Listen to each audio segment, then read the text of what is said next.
Hey guys, Clumsy here and welcome back to ETS2. We are on part 3 of our long haul from Spain to England. We are now somewhere in the middle of France. We started off in... I should have passed by Orleans. Maybe we could do so. Yeah, we can still do so. Sorry, a little bit of detour. Just... yeah, there you go. Just a bit off there, but so that I can discover that. So we started off in Zaragoza. We've traveled around 1,000 kilometers already, and we are actually halfway near the middle of France and making our way towards London. Maybe it will take 2 more episodes. Well, this episode and then 1 more. But yeah, let's get started and let me do some Q&As. Beautiful sounds from Krishmo. So I'm still pre-recording this, guys, as you're watching, as this video gets released. I'm still in China. But hopefully you are enjoying the videos and hopefully you are commenting, liking, sharing. Because I will be checking if you are. I should have access to YouTube in China. I found a way to do so. Apparently there are some SIM cards that are sold here in Singapore, which allow that. I think they have some tie-ups with the Chinese companies, Chinese mobile telecoms, so that they are allowed access to Google, YouTube, and all that stuff. And I think for foreigners it's okay to have those, but not for locals maybe. But yeah, so it's going to be like technically like data roaming. Look at this mess. This mess up here. After this guy we go. There we go.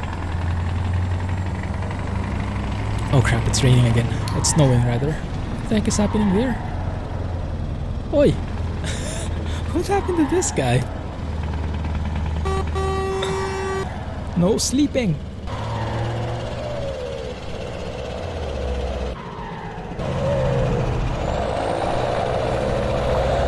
Man, look at that. The AI is actually pretty smart. They're actually swerving away from the guy who screwed up. That is amazing. Oh crap, how are we going to take a photo here? I think we'll have to take a photo in not so good weather. What time is it anyway? 5 p.m? Yeah, 5 p.m. Alright, let's do some Q&As and I'll worry about the photo later. Let's see. Where did I end off? We still have a couple of questions from Jay. Thanks a lot, Jay, for providing this. Next one is what common ingredient or spice do you despise? What common ingredient or spice do you despise? That actually rhymes, huh? And my voice is starting to cut off because of all the pre-recording. Sorry about that. I'll try to make it work.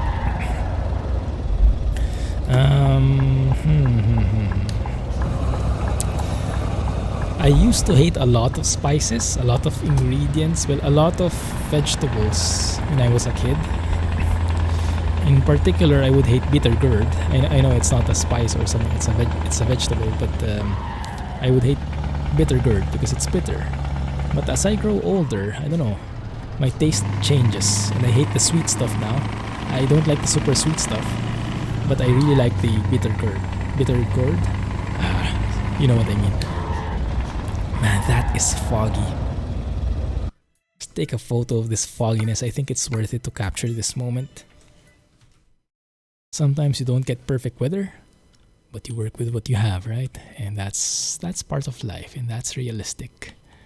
So what we can do is we can actually take a photo of that.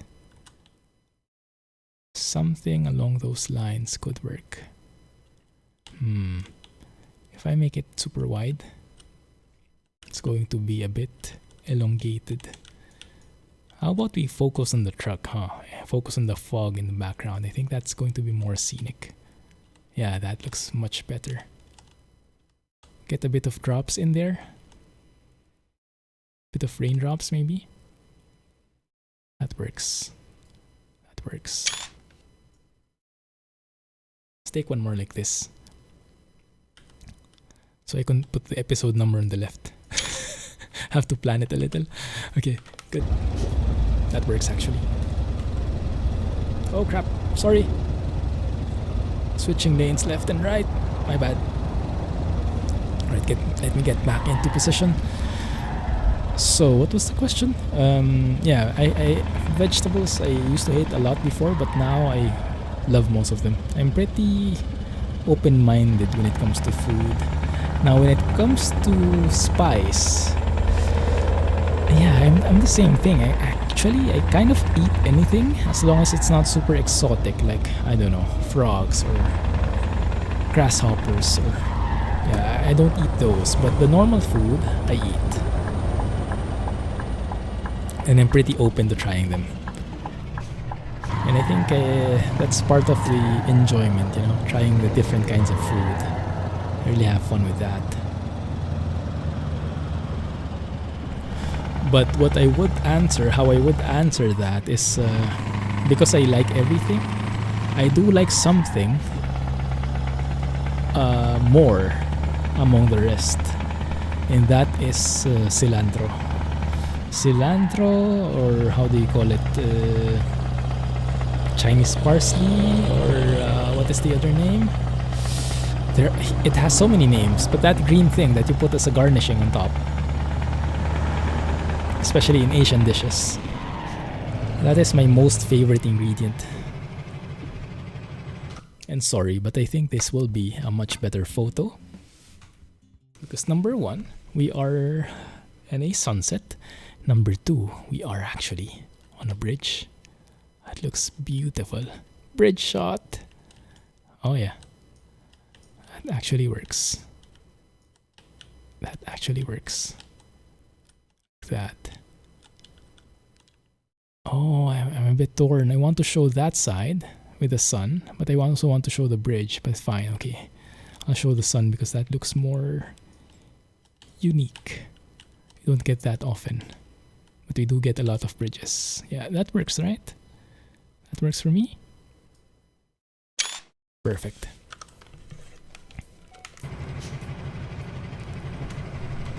Good. So yeah, cilantro is my absolute favorite.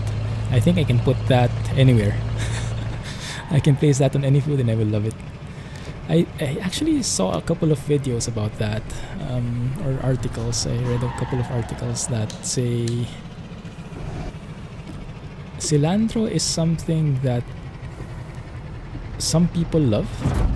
Ow! Whoa, whoa, whoa, whoa, whoa, whoa! I forgot I have a nose. My bad. Dang it! Any damage?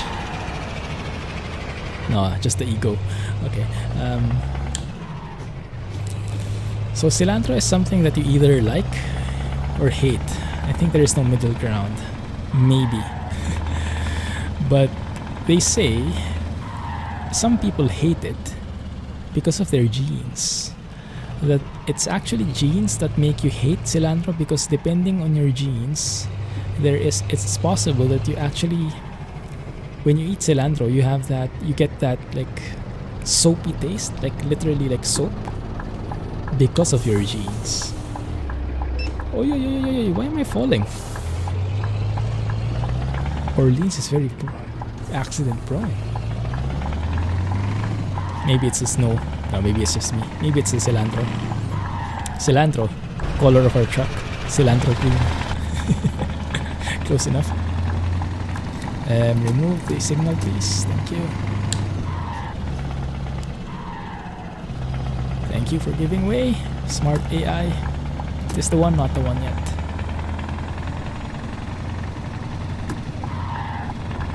That's the one.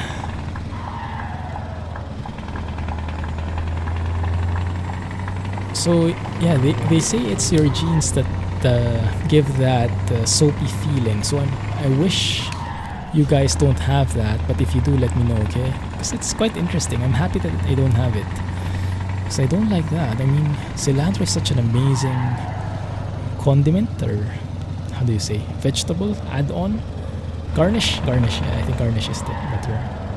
But it adds so much to the flavor of the food. I don't think I would enjoy Thai food as much as I do if I don't like cilantro. It's just an amazing ingredient. Try it, guys. Try it. And I think Mexican food also has it a lot, right? Cilantro is, I'm thinking, coriander. Coriander, yes. Because I remember I get confused with the terms colander and coriander.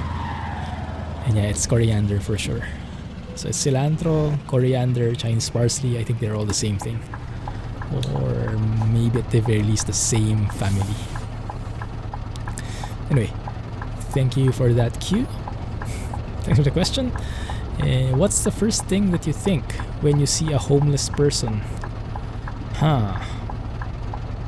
Yeah, this is going to be a bit negative on my end because I grew up in Manila where I have more or less like survival instincts. Whenever I see a homeless person, I try to stay away from them. I know that sounds bad, but hear me out. And maybe you will understand better if you hear it from my side of things, my side of the world. So, like, I have no inclination to give money, that's for sure, or to help them out. If I see a homeless person, I just stay away. I just mind my business and stay away. Because in Manila, I'm not sure if this still happens, but before, yeah, I think it still happens occasionally, depending on the place. There will be people roaming on the streets, homeless people, beggars, who would ask for money, ask for help. Well, mainly money as the form of help. And before I used to give them money. But people have a way of abusing the trust that people give them. And so some people, they don't really like, how do you say, it's not enough that you give them money. Sometimes they would bug you even more. Sometimes they would call all their friends, everybody, and they would like gang up on you, or not really gang up on you, but they would swarm you. So it's a bit of a hassle, but those things are very mild. Why I stay away from them is because sometimes it's a scheme. Sometimes it's a scheme, sometimes it's not a prank, because a prank is just for good times. Sometimes it is a way for people to get more money off you, or to rob you, like asking for help, asking for money, and then when you pull out your wallet, someone behind you will be standing by. So when you pull out your wallet, they'll be coming from behind, they'll be getting the wallet and running, things like that. So I've grown, how do you say, indifferent, or I've grown very wary of those kinds of situations, because I always think, because of the way I brought up and the place where I grew up, it could always be like that. So the sad thing is it's like the boy who cried wolf. You guys know that story? Because people have been abusing that situation where normally I would be happy to help, or people would be happy to help in general, because some people abused it. Some people think of robbing people by using that technique to open a vulnerability. Then that's like the boy who cried wolf, because now people don't help, even if it's a real homeless person who maybe can get a bit of money or get a bit of food. So now I try to stay away. It's very sad, but it's become a defense mechanism from me to avoid possible disasters.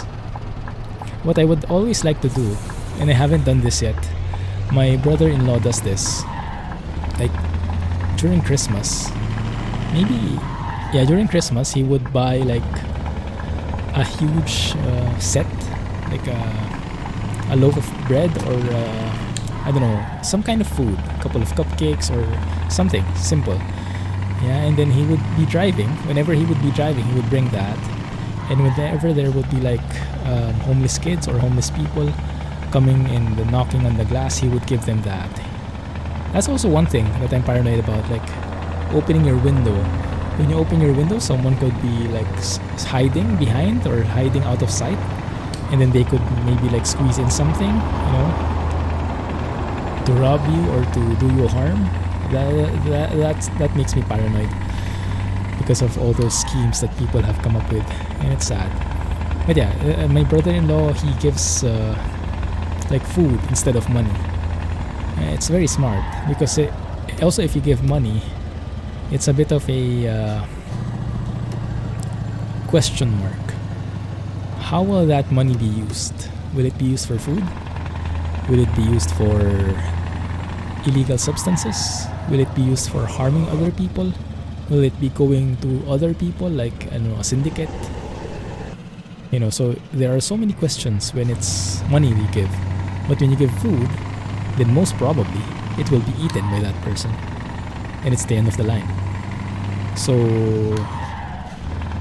it's something I really wanted to do, but I've never pushed through with it. Probably because there is this additional pre-work where you have to buy food that doesn't really spoil fast, because it has to be ready in the car every time. So maybe crackers or something. Yeah, I should get to that. Maybe the next time I'm in Manila, I should get into that. But that's something I would like to do. I don't like giving money away like that because you never know how the money is going to be used. And you see a little bit of my, how do you say, cutthroat upbringing? Not really cutthroat, but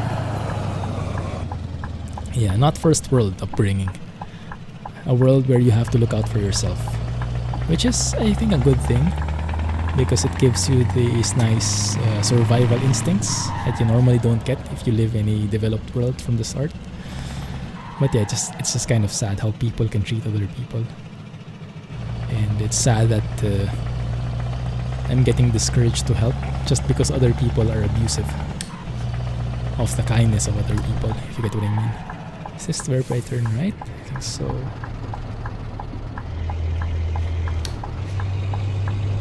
And it's night again. That quick. Wow. Still have half an episode to go though, I think. Alright. Next question. What takes up too much of your time? Yes, that is a very interesting question. I actually listened to a couple of podcasts, and some books actually focus on that. So like doing an inventory of how you spend your day, like how much time do you spend on social media, how much time do you spend watching videos, playing, working, commuting, and then if you see it, because when you live it every day, you don't really realize. But when you analyze and when you put it on paper and read it from above, from a disconnected view, like an objective view, then you will have an idea of what's burning your time most. But to be honest, I haven't done it yet because I'm scared of what I'll find. I justify that it won't be fruitful, but I think it will. I think I waste a lot of time.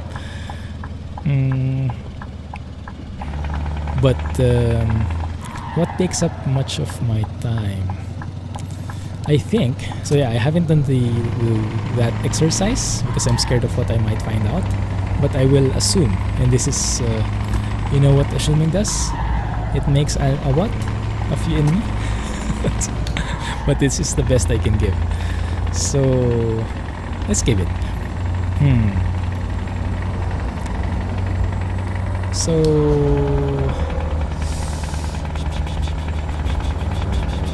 let me see. Watching videos, probably either on Netflix or YouTube. It's probably my number one time sink.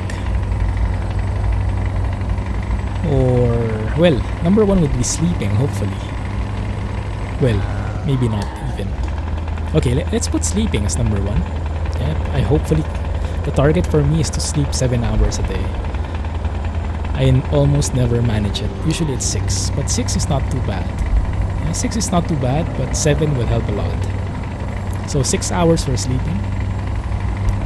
Working, I probably work realistically around 4 hours a day, more or less. So normally it should be 8 hours, right? But I have this, I work from home, and I have this philosophy of I don't need to work 8 hours as long as I can get 8 hours worth of work done. And that means if I can do it in 4 hours, that means in those 4 hours, I'm really like at 100% full throttle, working my brain, working on emails, working on answering stuff and fixing stuff, that by the end of the day, I'm happy with what I've achieved, even if it's just 4 hours. So it's not just 4 hours, it's full productivity 4 hours. That's how I would put it. And nowadays, when I work for 8 hours, you're gonna go for 8 hours at 100%. You have to like dial down. Like if you're in the office, there would be time for snacks, time for break, time for chatting, time for chilling out, something like that. So when I work from home, instead of chatting, I spend it streaming or recording. Yeah, so working around 4 plus minus hours, maybe plus.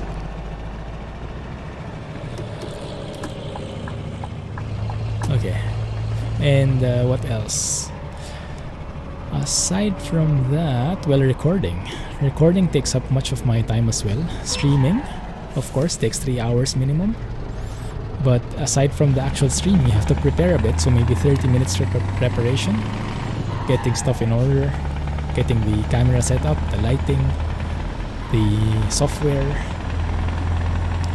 setting up the game, maybe preparing a truck if it's truck sim, preparing a flight plan if it's flight sim.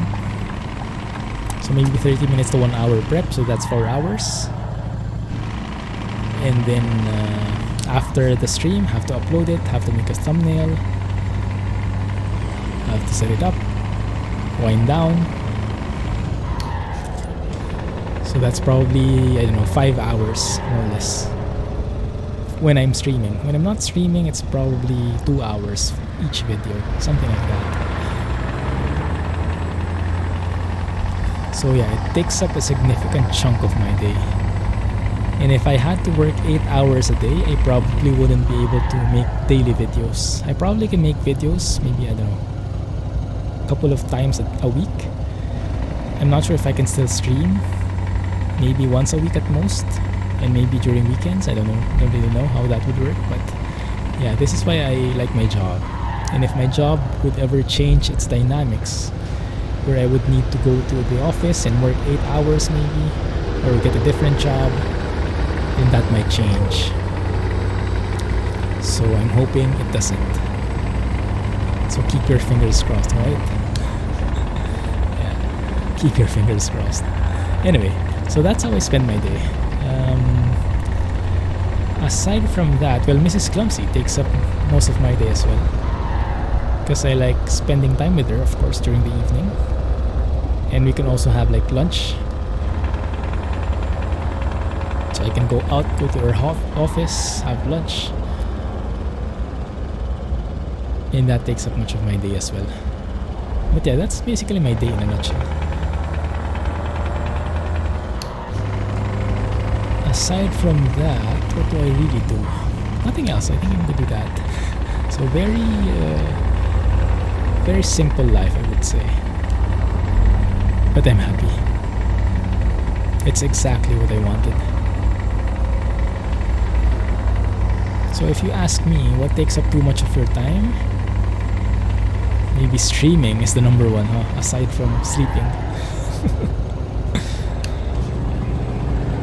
Right, let's see. Ooh, this is a nice one. And finally the snow stopped.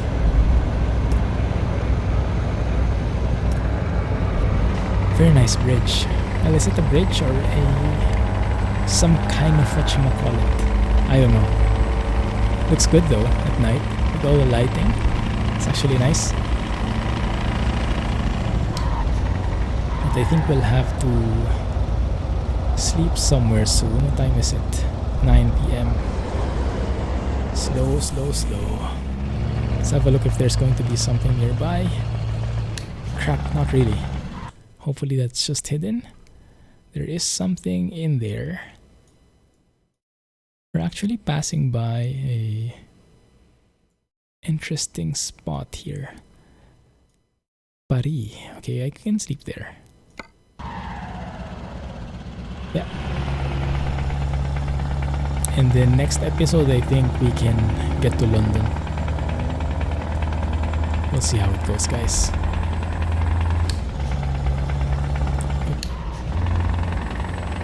There we go. Next question. What do you wish you knew more about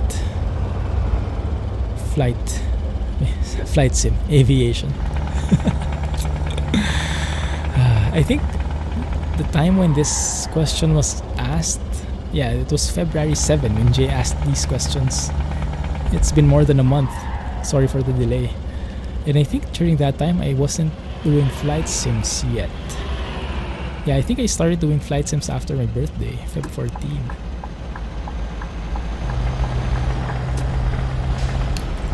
So yeah, I definitely want to learn more about aviation. And this gives me a good excuse to talk about it for the rest of the episode.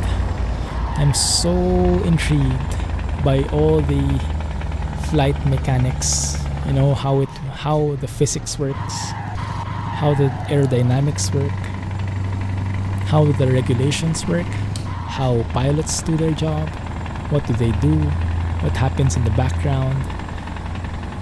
Like before, I was super clueless about aviation. I didn't even know that there was like an entire general aviation branch. All I knew about were the commercial planes. Well, I guess I knew that there were like smaller planes, but I didn't know that it was a complete thing. I thought when you were a pilot, well, that's not entirely true. I guess I knew about it. I just didn't think about it. Yeah. Because I knew there were pilots for the smaller planes, but yeah, I didn't know there was like a GA kind of branch. So that's how clueless I was. And of course I didn't know anything about the rules, the different planes, the different mechanics, and it's all coming to me bit by bit. And I'm so interested in it. I want to get absorbed in it. And it's something that I would really like to do moving forward. So I'm hoping that you take this journey with me. By the time you watch this episode, some explain videos should have gone out already. We did a couple of Clumsy landings. I think there's a part 1 and part 2 Clumsy landing. And there's also one which should have come out already, I think, which is, or maybe it will come out in a couple of days if it haven't quite figured out the scheduling yet. But it's something where we take a trip from Vegas to somewhere in Utah, I think. Something like that. But it's nice. Just flying, going somewhere is amazing.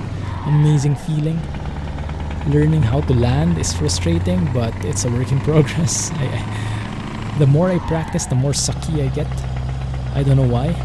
I'm probably learning some bad habits. I have to like start from the drawing board and really just feel it, you know, as you guys have been advising me. Instead of looking at all your instruments, when it's time to land, feel the plane. Feel it. That's the best advice. Thank you for that, and I'll try to do that. But I think I will have to unlearn some bad habits first. So yeah, that part of the thing is frustrating, but it's so immersive as well. Like I really want to learn how to do that properly, like that it would be applicable in real life to a certain degree.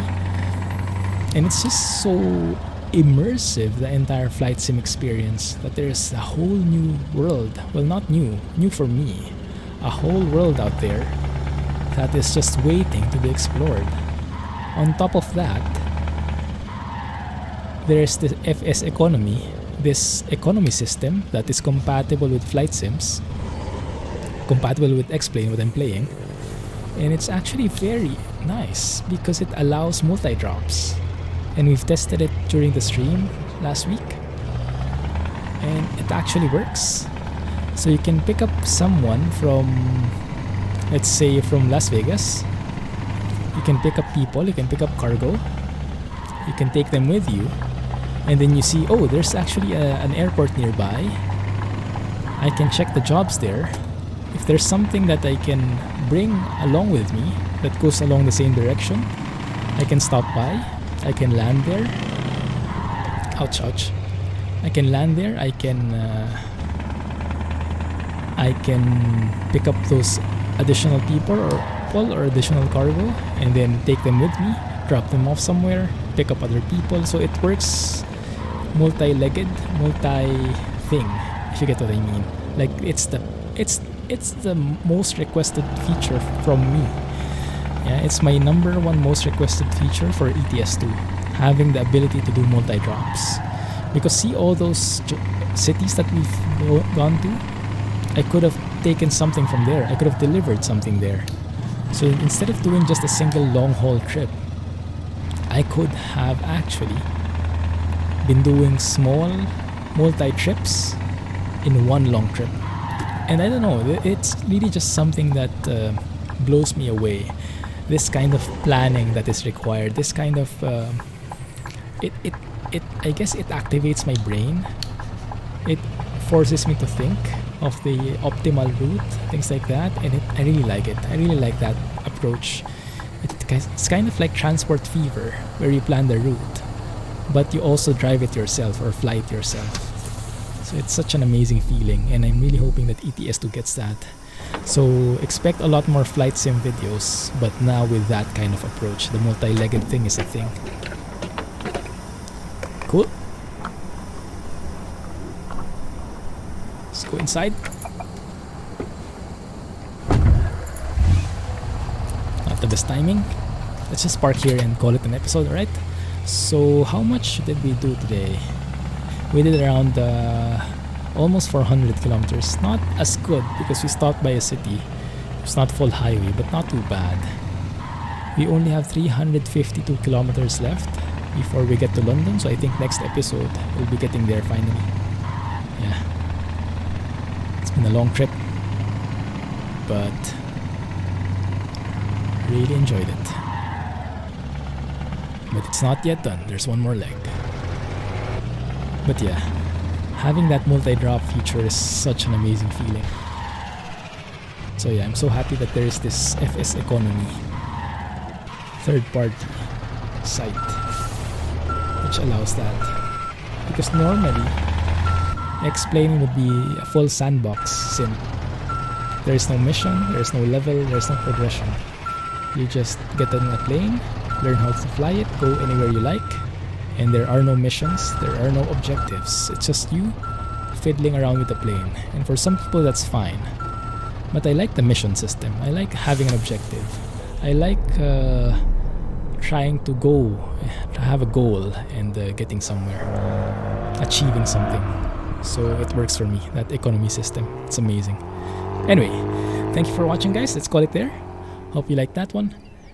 Please give me a thumbs up, like the video if you did enjoy, comment, share with your friends, all that stuff, and check out my Patreon, alright? The promo is always almost ending. $1 minimum. You can get access to exclusive videos and other perks in Patreon, in Discord, and whatnot. Thank you for watching. Have a nice day. Catch you in the next episode, the last leg, alright? Thanks, and Clumsy trucking. Have a nice day and bye-bye. Catch you soon.